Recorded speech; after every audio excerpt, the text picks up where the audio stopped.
RAC Touring Car Champion still having trouble getting the Renault off the line cleanly. He handed the lead to Menu with 2 bad starts at Donington, so the pressure's on Plato to make a good start this time. Menu looks cool and confident, second on the grid, but in the pits the Ford mechanics are battling to get Hoy into the race. We've got a bit of a fuel leak at the moment, so it stinks of fuel in here. So unfortunately we had to change an engine last night and there's no warm-up, so we only just found out about it on the grid. So it's just one of those things, because you know, it happens very occasionally, but unfortunately it's happened to me. An all-Williams Renault front row, Plato and Menu head the on-form Hondas of James Thompson and Gabriele Tarquini. Then the Volvos come in 2 by 2, Rydell and Burt on row 3. They're ahead of Tim Harvey's Peugeot and David Leslie's Nissan Primera. Reigning champion Frank Bieler can only manage 9th on the grid in the Audi, ahead of Derek Warwick's Vauxhall. Anthony Reid's Nissan comes next, ahead of John Cleland's Vectra on row 6, followed by Paul Radicic, while teammate Hoy's Mondeo is going to start from the pit lane.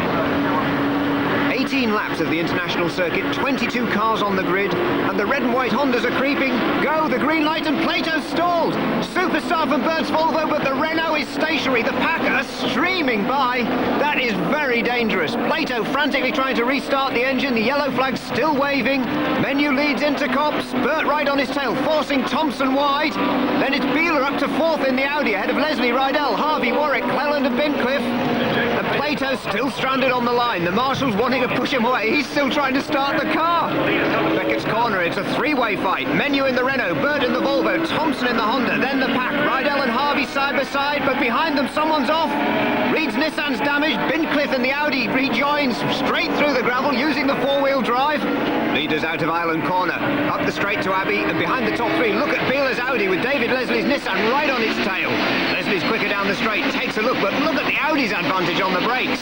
Through the new hairpin at Abbey, and someone's in trouble. That's Matthew Neal's Mondeo, the independent non-factory driver off at Island, and that's the factory Ford, Radicic, rolling to a halt. Over the Cresta Bridge, fastest corner of the circuit, 110 miles an hour, and Cleland in the red Vectra is closing in on Tim Harvey's Peugeot. David Leslie in the white Nissan, 5th place. Rydell's Volvo closing in behind him through Brooklands. Leslie in turns, closing in Bieler in the Audi. Bieler's closing in on Thompson. This is a superb race. He's got the speed down the straight. Is the Audi better on the brakes, though? Not this time. Leslie goes through. The Nissan Primera performs superbly. Bieler loses momentum. The Volvo of Rydell goes through. Harvey in the Peugeot alongside now. Riding with Bieler. There goes Harvey. And that really is a sign of that extra 95 kilos of weight the 4-wheel drive Audi has to carry in comparison with the 2-wheel drive cars. No problem for Menu at the front, or for Burt in the Volvo in 2nd place, or for Thompson in 3rd. Leslie, then Rydell in the 2nd of the Volvos, then Harvey, then Bieler. Started 16th into Copse Corner. Radicic ahead in the blue Mondeo. Reid's white Nissan and Bincliffe's Audi are ahead, and it's 4 abreast. Once this squeeze on the grass, you can hear the contact, and I can safely assume that was the same problem on the other side of the track for Anthony Reid. And that could well also be the problem why Paul Radicic rolled to a halt. He was the other man in that 4-car sandwich. The slow away, but now he's storming. He's caught right up on the tail of his teammate. But Burt has the position. Rydell is right on the tail, and he's challenging. And Burt closes the door. There is absolutely no quarter given or taken between these two. Rydell may have saved his tyres a little better in the opening stages of the race, though he seems to have the advantage on handling. Takes a breather, lets everything come back in, and you can see him closing up again as they head through Priory. Oh, and Burt makes a mistake. The car goes unstable as he hits the curbs. Rydell pounces. Burt slams the door in his face yet again, kicks up the dirt. Has the advantage into the start of Luffield, but again, look at Rydell, so much faster at the entrance to the corner. Burt's trying to control his pace by staying slap bang in the middle of the racing line. But Rickard Rydell is in a very determined mood, and again you can see he's got that fractional advantage across Woodcote Corner, across the start-finish line. He's right in Burt's slipstream into Copse, and Rydell's car is absolutely brand new. It was only finished on the Friday before the race. It was supposed to be the team's spare, but he liked it so much he said, can he have it as the race car? But look behind them. Thompson's Honda expires in a cloud of smoke. Leslie goes through in the Nissan. James Thompson's race to 3rd and then 4th place is definitely over. That is at a Trader RAC Touring Car Championship. Alan Menu's in control at the head of the field. Behind him it's Burt and Rydell battling for 2nd. David Leslie's Nissans up to fourth after Thompson's retirement. Tim Harvey's fifth in the Peugeot, John Cleland and Derek Warwick are sixth and seventh in their Vectras, but there could be a place change for eighth because Biela's Audi's dropping back and Gabriele Tarquini's catching him fast in the Honda. 1996 champion Frank Biela in the Audi, struggling. The 94 champion Tarquini on a flyer. With him, he's forced wide. Oh, and he's running out of road. Oh, and Rickard Rydell leaves his teammate absolutely no room. Very determined move by the Swede. Bert's recovering now in third place. He might be a bit annoyed about that. The distinctive five-cylinder howl of the Volvo engine. Back on full power, and he's closing in on Rydell again. Bert now regained the momentum he's lost. Don't forget, he was forced off the line. He got dirt on his tyres. Meanwhile, Rickard Rydell keeps his head down. He is charging in that second place. Obviously a little bit quicker than Kelvin Bert, but he would give the Volvo team some grey hairs with that move. With a Sella, Cloney, AGS and Fondmetal, as well as being a British touring car champion. Derek Warwick ahead of him, 147 Grand Prix starts. Renault, Brabham, Arrows, Lotus, and he won Le Mans. Through Beckett's go the pack, the Peugeot, then the red Vectra of Cleland, the white Vectra of Warwick, then the Honda of Gabriele Tarquini, and these ProDrive prepared Hondas really are right on the pace. And just look how much later on the brakes Tarquini is than Warwick. Straight down the inside at Abbey. Warwick tries to close the door, loses his front indicator. Tarquini barges his way through. That Honda really is handling superbly. The Vectra seems to match it on power though. Warwick is coming back on him on the run to bridge, but then the car loads itself on the suspension. It's that little bit more stable.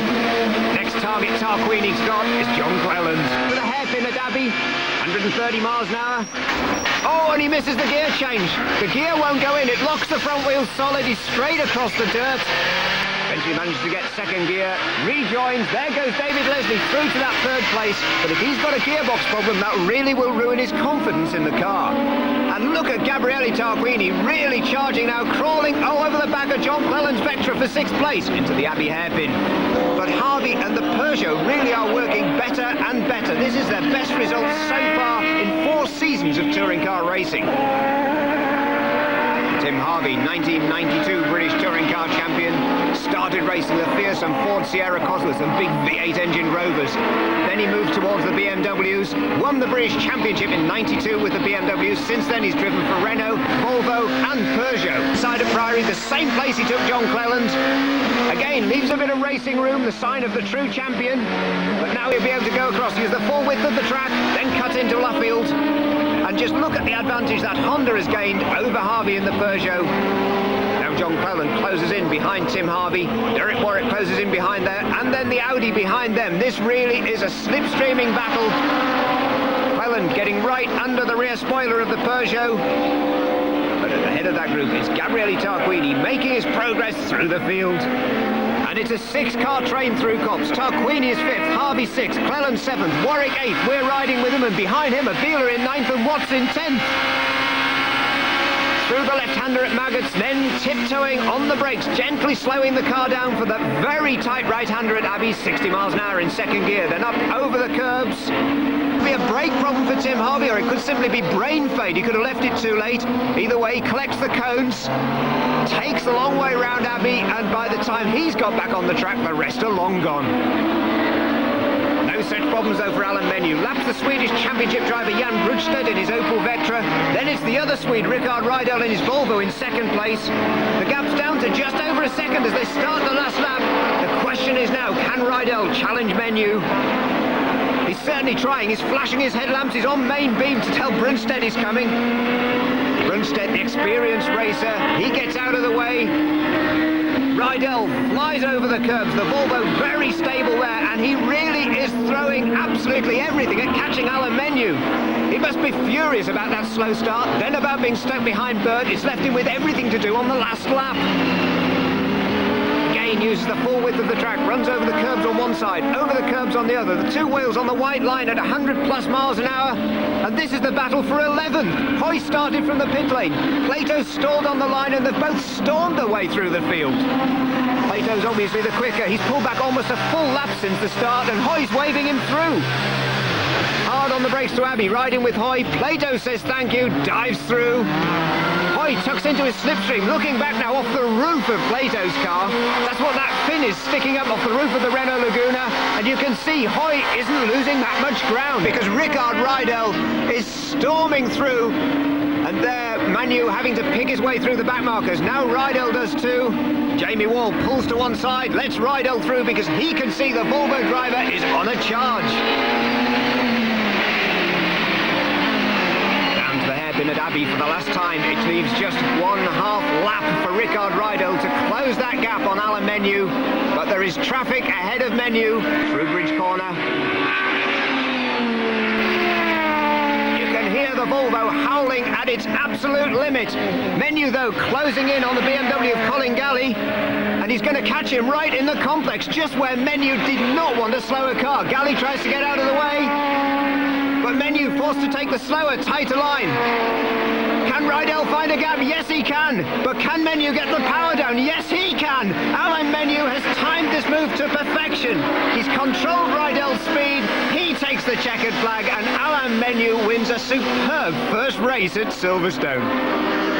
3 wins from 3 races, maximum championship points, and he's led every race from start to finish. That's quite a record. And a welcome return to the championship for 1990 champion Rob Gravett. He's given the Honda Accord its debut in the Total Cup, and he's heading for 13th place and victory in the independence category for non-factory teams.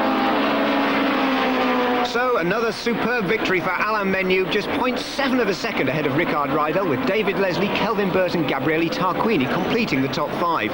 Cleland, Beeler, Warwick and Watts take the rest of the places, with Jason Plato fighting his way back to 10th. I had a good start, nothing fantastic but good enough, and I was able to pull a gap, and then again it was just a matter of making sure that Rickard Rydell wasn't going to catch me too much before the last few laps. So I had to I backed off a bit too much midway through the race, so I had to push again near the end.